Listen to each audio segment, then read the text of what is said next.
ാണ് കാണിക്കുന്നത്. ആളുടെ പേര് പാക് ബോങ് പാൽ. അവനിങ്ങനെ നടന്നു വരുമ്പോഴായിരുന്നു കുറെ ആൾക്കാർ ചേർന്ന് ഒരാളായിട്ട് ഓട്ടിക്കുന്നത് കാണുന്നത്. അത് കണ്ടതും അവൻ അവരുടെ പിറകെ വെച്ച് പിടിക്കാൻ തുടങ്ങി.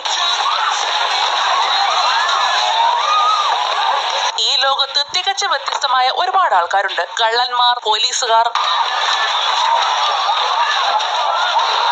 പിന്നെ പ്രേതങ്ങൾ. അവരും ഈ ലോകത്തുണ്ട്. ശരിക്കും ആ പ്രേതത്തിനെ പിടിക്കാൻ വേണ്ടിയായിരുന്നു നമ്മുടെ ബോങ്പാൽ ഓടിയത്.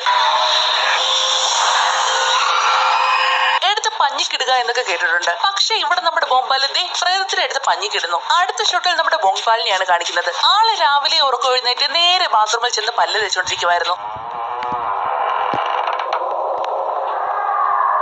എനിക്ക് ശരിക്കും പ്രേതങ്ങളെ കാണാൻ പറ്റും. ഓ, തൊലയാനായിട്ട് എന്നെ കണ്ടോ എന്തോ. സത്യം പറടാ, നിനക്കെന്നെ കാണാൻ പറ്റില്ലേ? പക്ഷെ അവനാണെങ്കിൽ അതിനെ കാണാത്തത് പോലെ അഭിനയിക്കുവാണ്. പക്ഷേ ചേച്ചി അവനെ കയ്യോടെ പൊക്കുന്നു. ബോങ്പാലിന് പ്രേതങ്ങളെ കാണാൻ മാത്രമല്ല,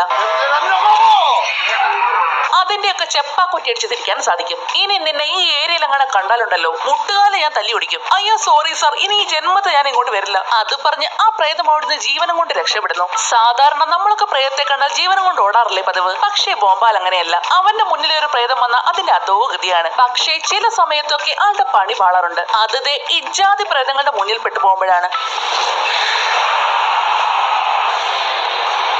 ഇതേ ജീവനം കൊണ്ട് ഓടുന്നു. അതുകൊണ്ട് തന്നെ നല്ല വീക്കായ പ്രേതങ്ങളെ നോക്കി മാത്രമേ ആൾ അടിക്കാറുള്ളൂ. അവൻ ഈ പ്രേതങ്ങളെല്ലാം തല്ലുന്നതിന് ഒരു കാരണമുണ്ട്. 1 ബില്യൺ വോൺ, അത്രയും പൈസ ഉണ്ടാക്കുക, അതാണ് ആളുടെ ജീവിത ലക്ഷ്യം. പക്ഷെ ഇതുവരെ ആളുടെ കയ്യിൽ 177 മില്യൺ വോൺ ആയിട്ടേ ഉള്ളൂ. ഇങ്ങനെ പോയാൽ 1 ബില്യൺ വോൺ ഉണ്ടാക്കാൻ കുറഞ്ഞത് 12 കൊല്ലമെങ്കിലും എടുക്കും. അടുത്ത ഷോട്ടിൽ ഒരു ക്ലാസ് ആണ് കാണിക്കുന്നത്. ഈ ക്ലാസ്സിലാണ് നമ്മുടെ ബോങ്പാൽ പഠിക്കുന്നത്. സാറാണെങ്കിൽ എല്ലാവരെയും ഗ്രൂപ്പായിട്ട് തിരിച്ച് ഒരു പ്രോജക്ട് ഏൽപ്പിച്ചിട്ടുണ്ട്. ബോങ്പാൽ, നമ്മൾ ഒരേ ഗ്രൂപ്പിലല്ലേ, നീ ഞങ്ങളോടൊപ്പം പ്രോജക്ട് ചെയ്യുന്നില്ലേ? അത് കേട്ടതും അവൻ ചെന്ന ആ ഗ്രൂപ്പിൽ നിന്ന് അവന്റെ പേരങ്ങ് മായ്ച്ചു കളയുന്നു. ശേഷം അവന്റെ പേര് പ്രത്യേകമായിട്ട് മാറ്റി എഴുതി വെക്കുന്നു. ഞാൻ തനിയെ ചെയ്തോളാം. അത് പറഞ്ഞ് അവൻ അവിടെ നിന്ന് പോകുന്നു. അവൻ എന്തൊരു അഹങ്കാരമാണ് നോക്കിയേ. ഇവന്റെ ഈ സ്വഭാവം കൊണ്ട് തന്നെ അധികം കൂട്ടുകാരൊന്നും ആൾക്കില്ല. അതുകൊണ്ട് തന്നെ എപ്പോഴും തനിച്ചിരിക്കാനാണ് പതിവ്. പക്ഷെ ആളിപ്പോൾ ഇവിടെ തനിച്ചിരിക്കാൻ ഒരു കാര്യം